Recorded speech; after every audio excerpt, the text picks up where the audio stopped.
South of the United States, in Mexico, you can take a different kind of thrill ride.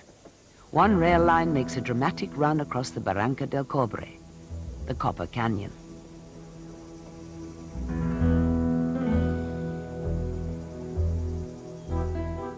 This famous train negotiates 39 trestles on its route through northern Mexico. On this one, the track is 90 meters above the river. The train creeps across at just 5 kilometers per hour.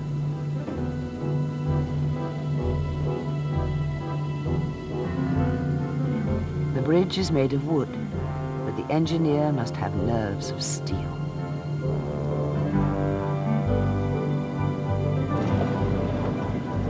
Mexico has an ongoing flirtation with death, especially on November the 2nd, the annual Day of the Dead. In other countries, All Souls Day. In Mexico, families honor their loved ones with offerings of flowers and food. There are even skulls made of sugar.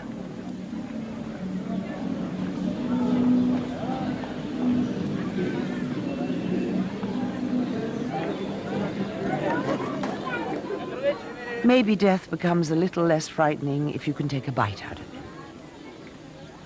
The event is a blend of the old and the new, the homegrown and imported, native beliefs about the intercession of the dead, and beliefs introduced to Mexico by Spanish Catholic missionaries in the early 1500s. At a street market, the astonishing variety of goods on offer reveals the flamboyant Catholicism practiced by many Mexicans.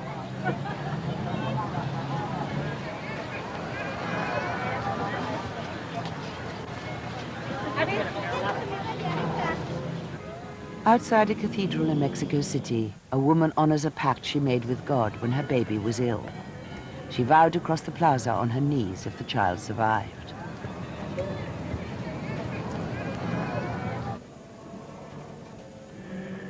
Inside the Basilica of Our Lady of Guadalupe, one image of Mary is visited by so many pilgrims that it takes a moving sidewalk to accommodate them all.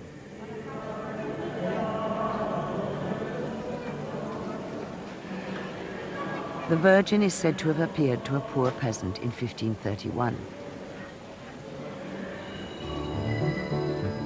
In Mexico, you can take a train ride across space and time, across 1,400 kilometers and at least 7 centuries, to the Yucatan Peninsula and the days of the great Mayan civilization.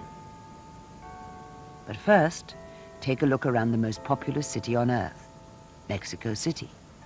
About 20 million people live in this sprawling metropolitan area.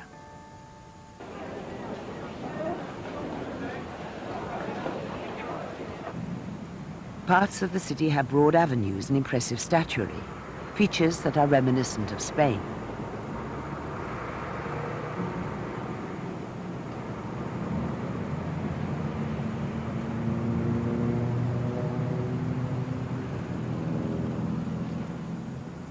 But Mexico has some traditions found nowhere else, like the music of the mariachi musicians, who gather in Garibaldi Square come evening, looking for customers.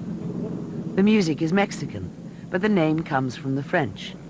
Years ago, when French soldiers based in Mexico spotted the traditional bands, which often performed at weddings, they would shout, mariage, marriage. Mariage evolved into mariachi.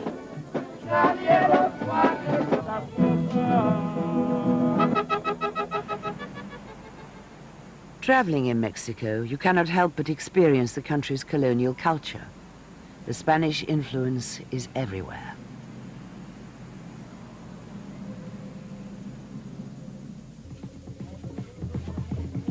But you also come face to face with Mexico's native heritage.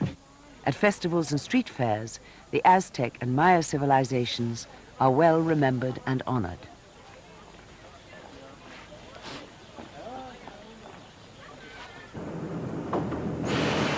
Leaving Mexico City, heading east towards the Yucatan Peninsula and its Maya ruins. Just ahead of the train, cars sneak across unmarked crossings. You're traveling as Mexicans travel.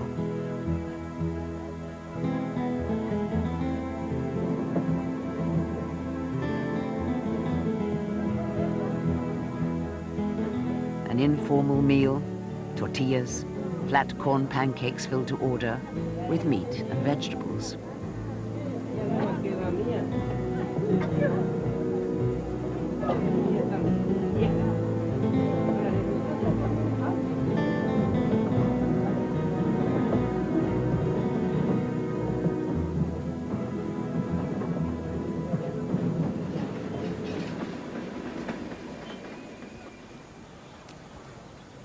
At the end of the line, Mérida, capital of the Yucatan.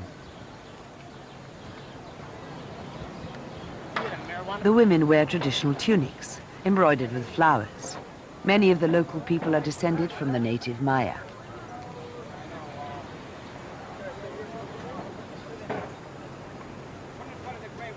This is a common sight in the Yucatan, a hammock.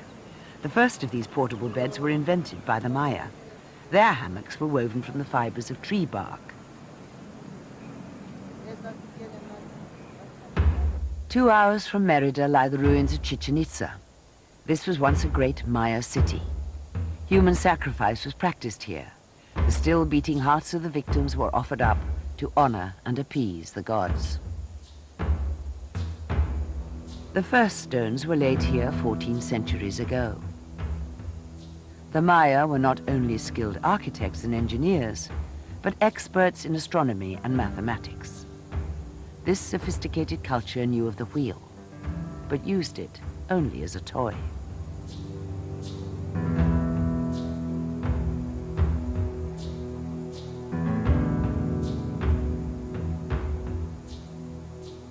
In one part of the city, there was a ball court where teams once played a ritual game.